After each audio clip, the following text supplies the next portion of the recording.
Good evening and welcome to KMTV. I'm Andy Richards. Coming up tonight, tribute paid to crash victim, sex pests plague park, and Webb Ellis Cup visits Leeds Castle. First tonight, tributes have poured in for the 18-year-old woman who died in a car crash early on Sunday near Canterbury. Aidan Gregory has the details. I'm on the busy Shallock Road near Canterbury, where the young 18-year-old Emily Laker tragically lost her life on Sunday morning. Emily was travelling with her boyfriend Mantesh De Silva at around 12:20 on Sunday morning. The 18-year-old from Sturry had been in the front passenger seat when the Clio left the road as it passed down the hill out of Broadoak and smashed into a tree. Emily was pronounced dead at the scene while her boyfriend was taken to a London hospital in a serious condition. Another teen was pulled from the wreckage but escaped with minor injuries. Tributes have poured in for the teen following the accident, describing her as a beautiful, kind, bubbly and caring girl with a huge personality who had her whole life in front of her. This is Aidan Gregory for KMTV. Several men have been issued formal warnings after being spotted acting indecently on Dartford Heath. Rachel O'Donoghue has more.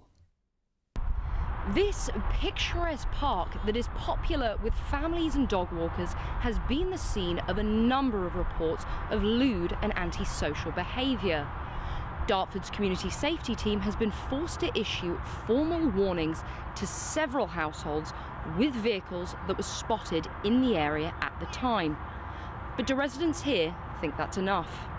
People need to be doing roving around, make sure it's not enough to stop people. After I'm walking through with my family now, I wouldn't like to see anything like that. So you just don't expect it, really.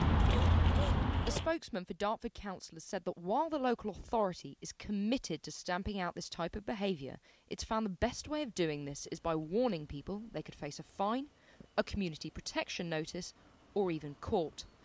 But today, council leader Jeremy Kite issued a statement. Cases like this aren't always the easiest to prosecute, but we have found that writing to the owners of the vehicles involved has had just the effect we hoped for, and the behaviour tends to stop immediately. Sometimes the owner isn't even aware that their vehicle is involved. It remains to be seen if this action is enough to deter offenders.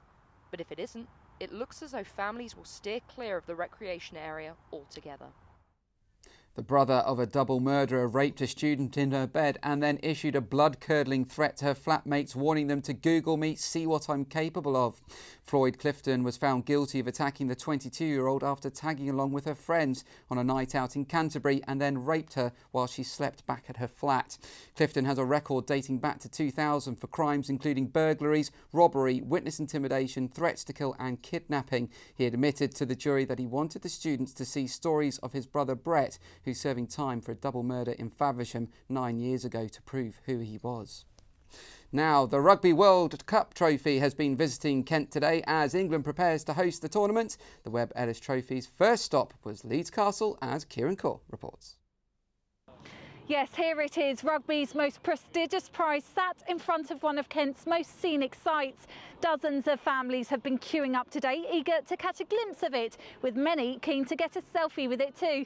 This is, of course, just one of the county sites the Cup has paid a visit to today. Others include the Helen Allinson School in Longfield, Elsford Bulls Rugby Club and the County Hall in Maidstone, making up part of its 100-day tour across the UK. And it's only about to get more exciting for rugby fans as the tournament gets underway in just over a fortnight. I'm actually from Kent myself, and I've been here many times as a visitor, and it is a really special place, and it's nice. I mean, it's a very special trophy, it's a very big tournament, and it's a good place to show off the trophy today. We want to show it to the rugby community, but even more importantly, we want to show it to people who may only have a passing interest in rugby, but who can be excited about Rugby World Cup coming to England in a very short period of time. And finally, if you're looking for somewhere to wine and dine someone this weekend, TripAdvisor has found the best restaurants in Kent. The travel website TripAdvisor has named the top restaurants in Kent from a compiled list of the county's most delicious diners according to its users. They have named Amici of Ashford, Cooper's in Hythe, Il Tricolour at Ramsgate, Place to Go in Folkestone, and at the #1 spot is Cathon House in Sturry. Reviewers say that this contemporary restaurant is a must. emphasising fresh Kent produce created by a chef who has worked in some of the country's most lavish hotels. Owner Gina Evans spoke of her surprise at the announcement. As I've been told that there's a new TripAdvisor view, I look on, I think, oh gosh, you know, what's it going to be? But it's just such lovely comments from people, and yeah, it means so much to us. That's, you know, a great thing about it. Well, that's it from us tonight. Don't forget to follow us on Twitter and Facebook. Have a great evening. We'll see you soon. Goodbye.